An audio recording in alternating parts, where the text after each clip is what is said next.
होती है वो सेक्रेटिन है, नॉट सेरोटोनिन। ठीक है, सेरोटोनिन तो उधर था ना,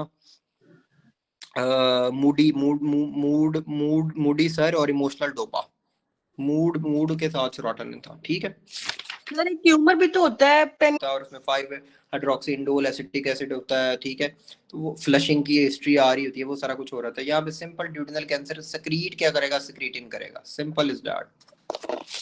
ठीक है, most common cause of secondary hyperaldosteronism क्या होता है? ठीक है, तो सेकेंडरी हाइपरएल्डोस्टेरोनिज्म का जो कॉज है वो रेनिन होता है जी। अच्छा, उसके बाद pregnant lady 10 weeks pregnant, aspirin given, what is the beneficial effect of aspirin? तो बेनिफिशियल इफेक्ट ऑफ एस्पिरिन ये होता है कि वो साइक्लोऑक्सीजिनेज पाथवे जो होता है उसको इनहिबिट कर देती है। बेस्ट होस्ट डिफेंस क्या होता है? तो होस्ट डिफेंस जो होता है वो बेसिकली होता है एल्वियोलर मैक्रोफेजेस। ठीक है, इंटर एल्वियोलर सेप्टम में जो है ना वो होते हैं, इंटर एल्वियोलर सेप्टम में मैक्रोफेजेस होते हैं, उनको क्या कहते हैं? Alveolar macrophages. सर आप हमें क्यों बता रहे हैं इंटर एल्वियोलर सेप्टम में होता है? क्योंकि ये एमसीक्यू आता है कि इंटर एल्वियोलर सेप्टम में मैक्रोफेजेस पड़े हुए हैं। अच्छा, बेस्ट होस्ट डिफेंस जो होता है एल्वियोलर में, एल्वियोलर मैक्रोफेजेस। अच्छा, उसके बाद आ गया डोनट शेप से थाईलैंड से वापस आया है, तो उसमें स्टूल आ रहा है। एचआईवी में जो डायरिया करवाता है वो कौन है जी? Cryptosporidium, cryptosporidium profuse diarrhoea in AIDS, meningitis in AIDS, cryptococcus neoformans. Plasma cells produced by, तो इधर लिख लें B cells, produced by B cells. चलो जी, ब्रेक ले लेते हैं नमाज की 4:10। अब एक हाइपरटेंसिव किडनी है और एक नॉर्मोटेंसिव है ना, तो increase sodium effect more than other. ठीक है, जो हाइपरटेंसिव किडनी है एज कम्पेयर टू नॉर्मोटेंसिव, वहां पे सोडियम इफेक्ट इंक्रीज होगा दूसरे से। ठीक है, staging of tumour is done for tumour size और स्प्रेड देखने के लिए। ठीक है, ट्यूमर साइज और स्प्रेड देखने के लिए स्टेजिंग की जाती है। ठीक है, और ये डायग्नोस्टिक भी है ट्यूमर के लिए, डायग्नोस्टिक भी है ट्यूमर के लिए। ठीक है, अगर फिर भी नहीं समझ आती तो वो जो शादियों पे स्टेज बनाते हैं ना, वो इसलिए बनाया जाता है ताकि देखा जाए कि कितने लोग आए हैं, क्या उनका स्प्रेड क्या है, उनका साइज क्या है, कितने को लोग आए हैं। ठीक है, तो ये डायग्नोस्टिक भी है। Staging of tumour is done for tumour size and spread. Okay जी, the extra systolic beat would produce. ठीक है, अब देखो उधर इसने एक्स्ट्रा सिस्टोलिक बीट की बात की है, अब उसने ये नहीं कहा कि normal beat after extra systole. तो अगर सिंपल एक्स्ट्रा सिस्टोलिक बीट पूछा हो तो वो पल्स प्रेशर को कम करेगी, लेकिन अगर उसने बात की normal beat after extra systole तो वो पल्स प्रेशर को ज्यादा करेगी। ठीक है, क्योंकि इसमें स्ट्रोक वॉल्यूम कम होगा जी। अच्छा, उसके बाद आ गया मैक्सिमम वेंट्रिकुलर फिलिंग जो होती है वो फर्स्ट थर्ड ऑफ डायस्ली में होती है, फर्स्ट थर्ड ऑफ डायस्ली में जो होता है वो मैक्सिमम फिलिंग होती है। और लैक्टोफेरिन का जो है वो काम क्या होता है जी? ये प्रिवेंट करता है आयरन यूटिलाइजेशन ऑफ बैक्टीरिया को। ठीक है, उसके बाद buffer found in kidney but not in plasma, वो होता है जी अमोनिया। अमोनिया जो होता है वो किडनी में होता है लेकिन प्लाज्मा में नहीं होता। उसके बाद आ गया जी कि रिमोट एरिया में जो होता है वो हेपेटाइटिस का कॉज कौन सा है? तो हेप ई होता है। वैसे मोस्ट कॉमन ओरल फीको रूट के थ्रू भी हेपेटाइटिस ए मोस्ट कॉमन है। ठीक है, लेकिन जब रिमोट एरिया आ जाए या लिथल एरिया वाला वो बात कर ले तो वो आ जाएगा हेपेटाइटिस सी। लेकिन मोस्ट डेडली जो होता है वो कौन सा होता है? हेपेटाइटिस डी, और D is always associated with B, B D दोनों इकट्ठे होते हैं। Pleuropericardial membrane fuse to form. ठीक है, तो जो प्लूरो और पेरिकार्डियल मेम्ब्रेन्स होती हैं ये आपस में मिलकर क्या बनाती हैं? Fibrinous pericardium. Fibrinous pericardium is formed by pleuro pericardial, pleuro means lungs वाली और पेरिकार्डियल मींस हार्ट वाली, तो ये दोनों लेयर्स की मेम्ब्रेन है वो फ्यूज करके बनाती है फाइब्रिनस पेरिकार्डियम। ओके जी, patient had cough X ray shows hilar lymphadenopathy, non caseating granuloma, non caseating granuloma और हाइलर लिम्फेडेनोपैथी सार्कोइडोसिस में होती है।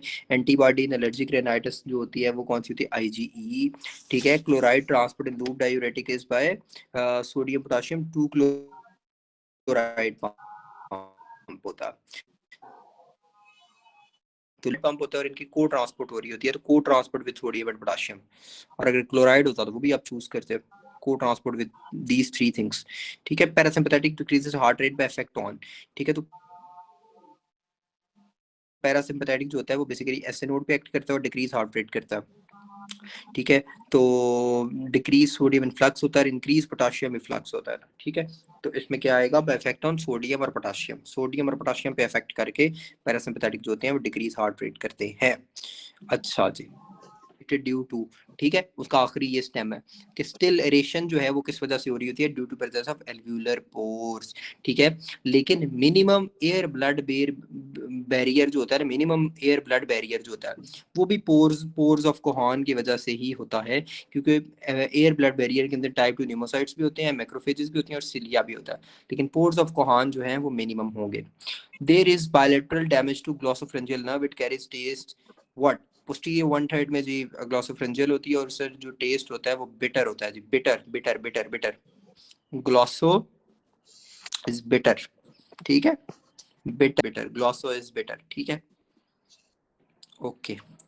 Oxygen toxicity occur due to, oxygen की जो टॉक्सिसिटी है वो क्यों हो अकर एट, ठीक है, तो 100 atmospheric pressure in 48 hours, 48 hours, ठीक है। ऑक्सीजन का अगर ऑक्सीजन का वो आप 2 ले तो वो 2 जो है दैट मींस 2 डेज, तो वो 48 आवर्स, ठीक है, 2 डेज 48 आवर्स, और 100 atmospheric pressure 2 days that means 48 hours.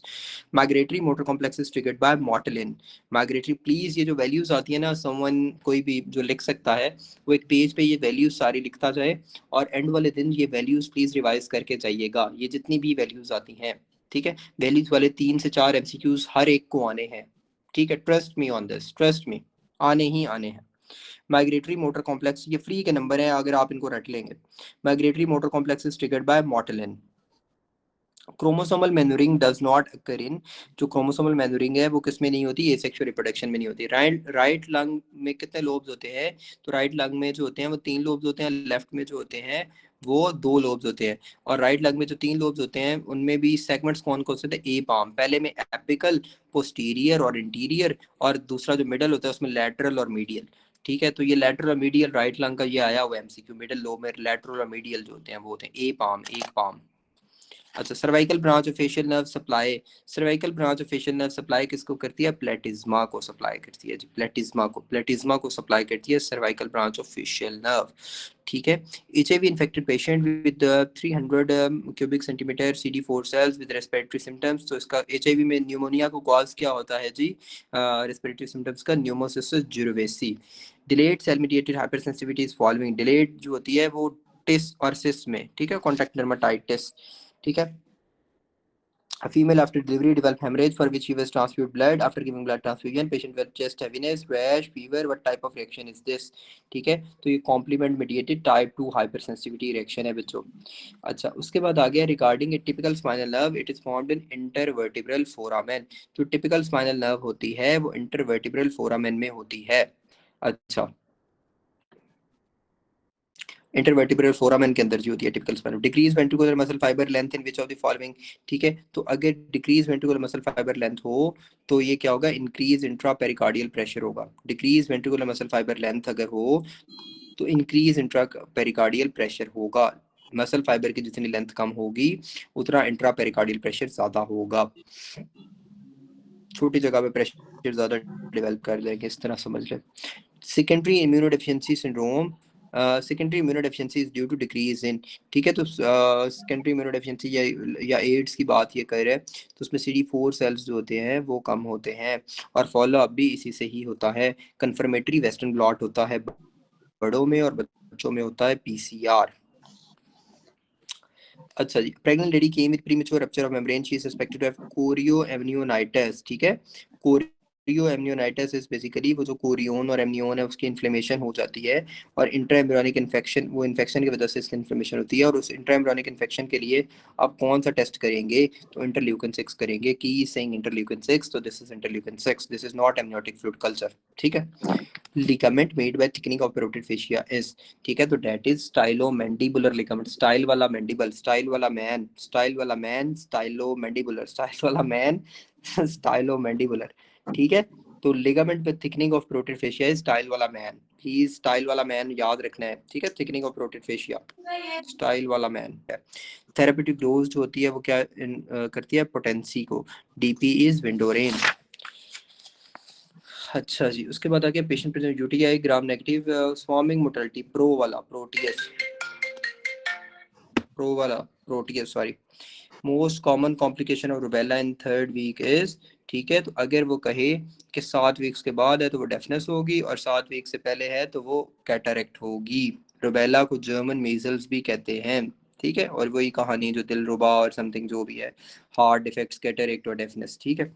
अच्छा, उसके बाद आ गया young group of boys living in day care service perianal itching and फोबियस वर्मिकुलरिस टेलस फ्रैक्चर्ड है लीड टू व्हाट, ठीक है, तो क्यूट टीना नेवर कुड कोऑपरेट, ठीक है, तो क्यूट टीना जो है वो बेसिकली जो टीना है वो मीडियल साइड पे आएगी, क्यूट करके नियम पीछे, टीना मीडियल साइड पे, नेवर का नेविकुलर भी मीडियल साइड पे, ठीक है, कुड का क्यूबाइड लेटरल साइड पे, कोऑपरेट 3 यूनिफॉर्म्स, ठीक है, तो जो टेलस है वो मीडियल साइड पे आएगी और उसकी वजह से मीडियल लॉन्गिट्यूडनल हार्ट डैमेज होगी। Mother Teresa teres major, Mother Teresa medial rotation of arm, Mother Teresa. अच्छा, उसके बाद आ गया गॉन कॉम्प्लेक्स जो होता है वो प्राइमरी टीबी का करेक्टरिस्टिक्स है। उसके बाद ट्रांसप्लांट आ गया, ट्रांसप्लांट के बाद साइटोमेगालो वायरस आता है, कोरियोरेटिनाइटिस इन एड्स के लिए भी यही आता है, कोलोन के लिए भी यही आता है, gastric lymphomas related to which of the following, तो एच पाइलोरी के साथ जो गैस्ट्रिक लिम्फोमास होते हैं वो एसोसिएटेड होते हैं, ठीक है। उसके बाद आ गया सूडो मेम्ब्रेनस कोलाइटिस का सिनेरियो, ठीक है, examination whitish membrane seen, this is related to what, ठीक है, तो ये जी फीवर, सॉर थ्रोट, फ्रेंजाइटिस और व्हाइटिश मेम्ब्रेन, तो ये कॉर्निबैक्टीरियम डिफ्थेरी, और ये जो मेम्ब्रेन है इसको आप स्क्रैप करेंगे तो ये ब्लीड भी करेगी, ब्लीड भी करेगी, ठीक हो गया। उसके बाद आ गया virulence of staph aureus strain mediated by, ठीक है, तो coagulase positivity, no protein A option, effect of mannitol in congestive heart failure is it precipitate pulmonary oedema, ठीक है, और लाइन नीड्स नो एडजस्टमेंट, जब लाइन में कोई चीज हो तो उसमें कोई एडजस्टमेंट नहीं करनी, तो डैट मीन्स व्हाट, जो लेंजोलिड होती है उसमें डोज एडजस्टमेंट नहीं करनी, ठीक है, लेकिन किस में करनी है, किस में करनी है, तो वो मेरे में करनी है, यानी मीरोनम और एमीपेनम, ठीक है, मीरोनम और एमीपेनम, ठीक है, तो इसमें डोज एडजस्टमेंट करनी है, ठीक है, लाइन नीड्स नो एडजस्टमेंट, हाँ जी, मीरोनम जो मेरे में कमियां हैं उसमें एडजस्टमेंट करनी है, meropenem with dose adjustment, meropenem is greater than imipenem. अच्छा, स्लोएस्ट कंडक्शन स्पीड जो होती है वो किसकी होती है। अच्छा, इसमें जो है सबसे पहले आपने देखना है पेस मेकर किसका सबसे ज्यादा होता है, तो एस ए नोड का होता है, और उसके बाद किसका होता है, एवी नोड का होता है, ठीक है, और उसके बाद जो है वो आपके परकेंजी का 40 से 60 जो है वो एवी नोड का, और 60 से 80 जो है वो एस ए नोड का।